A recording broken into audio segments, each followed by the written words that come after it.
ভগবানের চরণ ধরে যখন কাঁদছেন রাধারানী কাঁদলি। আচ্ছা বলুন তো মাইরা, কাঁদলি জল নিচের দিকে নামে না উপরের দিকে ওঠে? চোখের জলের ধারা হলো, জলের নিয়ম হলো গতিতে বয় নিচের দিকে, তাই না? এটাই তো, জলের ধারা নিচের দিকে যায়। তা রাধারানীর চোখের জল গড়াতে গড়াতে বক্ষ মাঝি জমা হচ্ছে। যারা আকুল প্রাণে নীরবে কাঁদে দেখবেন চোখের জল গড়াতে গড়াতে বুকের বসন ভিজে যায়, যায় না?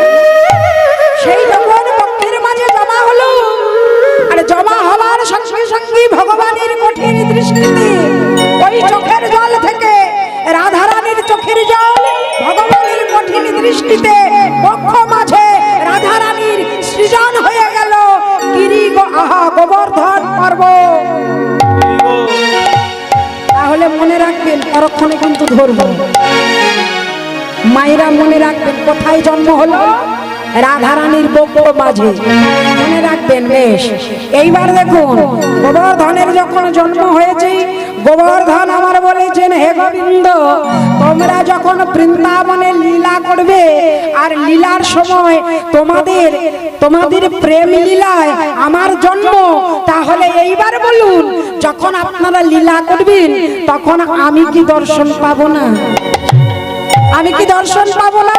বললেন তার চিন্তা আমি করব, তোমার চিন্তা কেন? কি তাই ওই গোবর্ধন ভগবানের আশীর্বাদী, ওই গোবর্ধনের আবার জন্ম হলো কোথায়? জন্ম হলো দ্রোণাচল পর্বতে, দ্রোণগিরির ঘরে। ও বাবা, একটা চাল আছে জানেন? চালটার নাম কি বলুন দেখি? দেরাদুন। জানেন দেরাদুন কি, তাই না? দেরাদুন একটা চাল আছে না কি? আবার ওই বলছে বিরিয়ানি হয়, তাই না? আর দেরাদুন, ওই দেরাদুন থেকে দেরাদুন, দ্রোণাচল পর্বতে দ্রোণগিরির ঘরে জন্ম হলো আবার পুনরায় গোবর্ধনের। তাহলে প্রথম জন্ম রাধারানীর বক্ষে, দ্বিতীয় জন্ম কোথায়? দ্রোণাচল পর্বতে দ্রোণগিরির ঘরে। এইবার এমন সময় সপ্ত ঋষির মধ্যে পুলস্ত ঋষি তপস্যা করছেন, আর ঠিক এমন সময় কি করলেন? ভগবান দৈববাণী করে বললেন, ও পুলস্ত, আরে সারাদিন তপস্যা করলে হবে? একটু তীর্থ পর্যটন করতে হবে তো। যখনই বলেছেন তীর্থ পর্যটন করলে তোমায় পাবো, বলে পাবে, যাও তীর্থ পর্যটনে। যেই উঠে দাঁড়িয়েছে সঙ্গে সঙ্গে বলে উঠলেন, শোনো, তুমি যে একা যাবে কি? বলে একা যাবো না, টোকা কোথায় পাবো? তাহলে চলো। যখনই বলেছেন টোকা পাবো কোথায়? বলে পাবে, পাবে। তুমি চাও দ্রোণাচলে দ্রোণগিরির ঘরে, গোবর্ধনকে সঙ্গে নিয়ে তুমি যাবে কোথায়? তীর্থ পর্যটনে। তাই দ্রোণাচল পর্বতে পুলস্ত ঋষি উপস্থিত হয়ে বলেছেন, এই যে গোবর্ধন, এই গোবর্ধন, তীর্থে যাবে নাকি? যাবে? বেশ, তাহলে ওঠো, চলো। যখনই বলেছেন চলো, তখন বলেছেন আমি যেতে পারি, তবে আমি হেঁটে হেঁটে যাব না, আমাকে কোলে করে নিয়ে যেতে হবে। এই যে মাইরা, এটা এদিকে লক্ষ্য রাখুন, কি বলছেন? হেঁটে হেঁটে যাব না, কোলে করে নিয়ে যেতে হবে।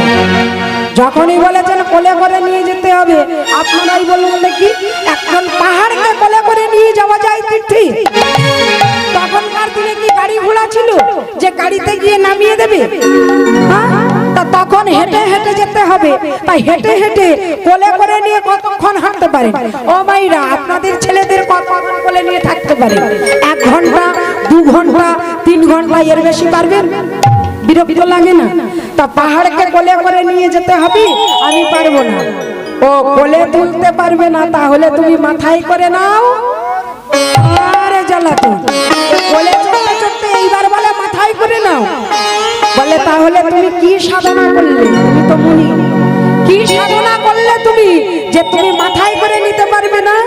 যেই বলেছে কি সাধনা করলে, সঙ্গে সঙ্গে রেগে গিয়ে পুলস্ত ঋষি সাধনার বলে গোবর্ধনকে মাথায় করে নিল।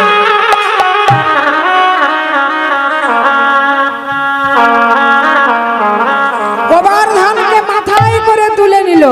এইবার দেখুন চারি কাল চারি ধাম করিল ভ্রমণ, চারি কালে চারি ধাম করিল ভ্রমণ,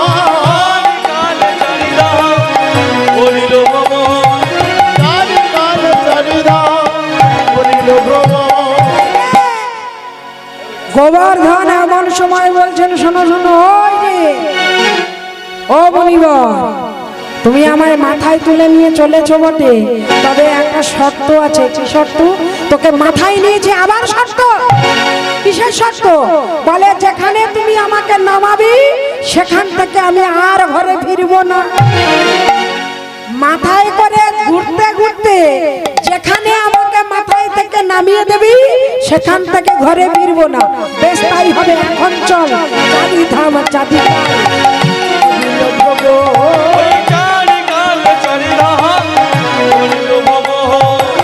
চারি কালে চারি ধাম করিল ভ্রমণ, বৃন্দাবনে আসি পুলস্ত দিল ধনুষ, বৃন্দাবনে আছে পুলস্ত দিল ধনুষ, বৃন্দাবনে আসি পুলস্ত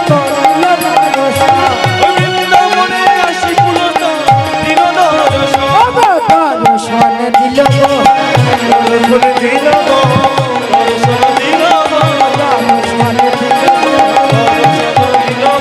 বৃন্দাবনে আছে পুলস্ত দর্শন দিল গো।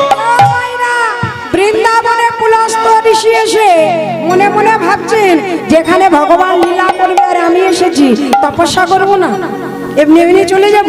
তা মাথায় যদি একজন চড়ে বসে থাকে তপস্যা করা যাবে? যাবে? কি করলেন? ওই বৃন্দাবনের মাটিতেই পুলস্ত ঋষি গোবর্ধনকে নামিয়ে দিলেন। যখনই নামিয়ে দিয়েছেন এইবার ধ্যান সেরে বলেছেন, এই যে ও গোবর্ধন, এই যে ও গোবর্ধন, চলো ঘরে যাই, চলো। যতবার বলে চলো যাই ঘরে, বলে ঘরে তো যাব না, কথা ছিল, শর্ত ছিল যে যেখানে নামাবি সেখান থেকে আমি আর ঘরে ফিরবো না। পুলস্ত ঋষি রেগে কি করলেন? রেগে বললেন, শোনো, আমি পুলস্ত অভিশাপ দিলাম, দিনে দিনে তিলে তিলে তোমার হয় রোগ দেখা দেবে। ছুটে এসে গোবর্ধন করজোড়ে বলছে যে আমি আমার ইচ্ছায় আসি নাই, ভগবানের ইচ্ছায় এসেছি। এইবার বলুন গোবর্ধনের প্রথম জন্ম কোথায়? কোথায়? হ্যাঁ, চিন্তা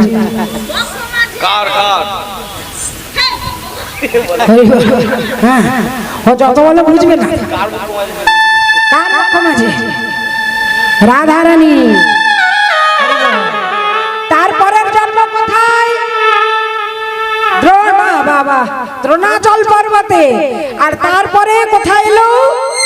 পুলস্ত ঋষির মাথায় চড়ে কোথায়? বৃন্দাবনে। বৃন্দাবনে এলো। এইভাবে বৃন্দাবনে আসা। তাই বলেছেন আজ এখানে গোবর্ধনের পূজা হবে। আজ কি আনন্দ রে গোবর্ধন।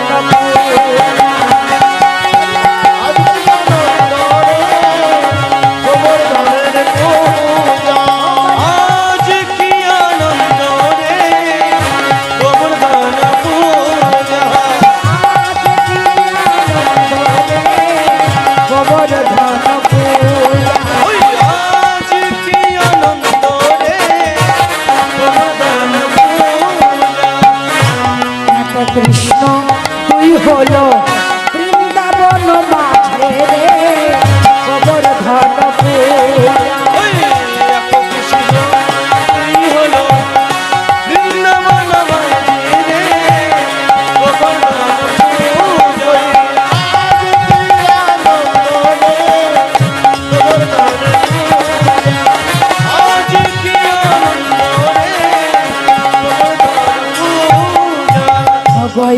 কৃষ্ণ তুই হলো বৃন্দাবন মাঝে রে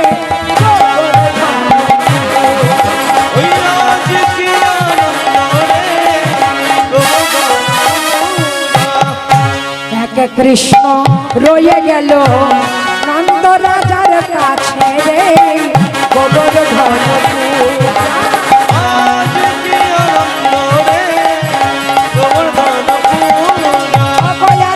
কৃষ্ণ গিরিশ রে কৃষ্ণ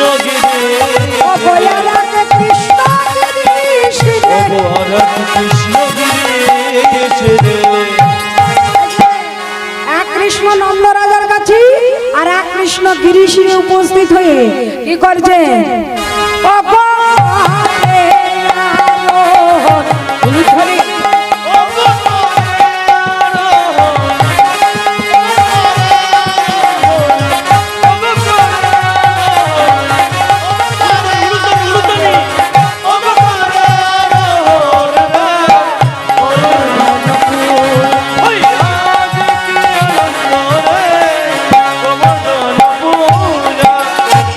কত শত রুটির স্তূপ অন্যের স্তূপ বাবা নবলক্ষ ধেনু শুধু একার আমার নন্দ মহারাজা তা নন্দ মহারাজার যদি নবলক্ষ ধেনু হয় ওই হাঁড়িতে কলসিতে দুগ্ধ ধরবে ধরবে হ্যাঁ আমার সঙ্গে কথা বলুন যে কে আমার সঙ্গে কথা বলুন নবলক্ষ ধেনু যদি একার নন্দ রাজার হয় নবলক্ষ ধেনু ভালো করে ব্যাপারটা বুঝবেন উত্তর দেবেন পারে শুধু মায়েদের সঙ্গে কথা বলছেন বলুন নবলক্ষ ধেনুর পাল যদি নন্দ রাজার একার হয় তাদের দুগ্ধ হাড়িতে কলসিতে ধরবে অনেক ভেবে চিন্তে বললেন নাকি নন্দ রাজার একার নবলক্ষ ধেনু সেই নবলক্ষ ধেনুর দুধ ওই হাঁড়িতে কলসিতে ধরবে কি সরোবর তৈরি করলো দধি দুগ্ধের সরোবর ঘৃত ঘোলের সরোবর রুটির স্তূপ অন্যের স্তূপ গোবর্ধনের সামনে দিয়ে এইবার যখনই বলছেন মুনি ঋষিরা গোপাল আমি না হয় এখানে আমি না হয় গিরি গোবর্ধনের পূজা করব কিন্তু গোবর্ধন পূজার মন্ত্র কি বলে দাও গোবর্ধন পূজার মন্ত্র যখনই বললেন বলে দাও বলে তুমি যাই বলো না কেন শেষে বলবে গোবর্ধনায় নমঃ এসো দীপ গোবর্ধনায় নমঃ এসো ধূপ গোবর্ধনায় নমঃ এসো ফলং পত্রং গোবর্ধনায় নমঃ কি পূজা হয়ে যাবে না পূজা শুরু করে দাও এইবার যখনই পূজা করেছেন আনন্দ করে এইবার এখানে মহোৎসব হচ্ছে এখানে আমার গোপাল দুজন গোপাল দুদিকে দোলনায় আছে বলুন দেখি গোপাল যদি কথা বলি যে তোমাদের পূজায় আমি খুব সন্তুষ্ট হয়েছি তোমাদের পাশে চিরকাল থাকবো কথা দিলাম আনন্দ পাবে না দুঃখ পাবে আনন্দ পাবে তা যারা যারা আনন্দ পাবে না একটা উলুধ্বনি করুন দেখি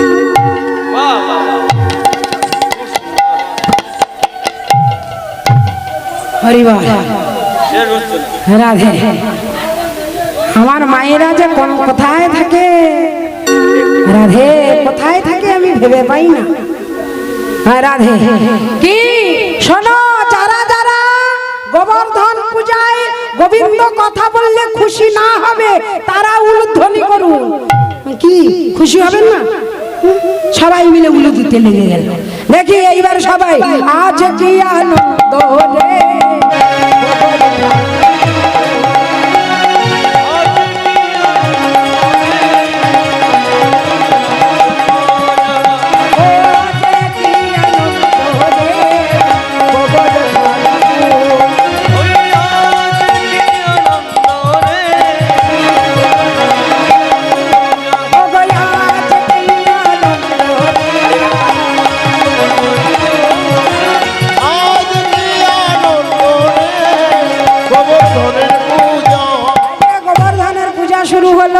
এইবার দেখুন সবাই আনন্দ করছেন আমার মায়েরাও আনন্দ করছেন মায়েরা আনন্দ করছেন তাই সবাই মিলে একসঙ্গে ওগো রাধে রাধে বলে দুটি বাহু তুলে চলো যাই মধুর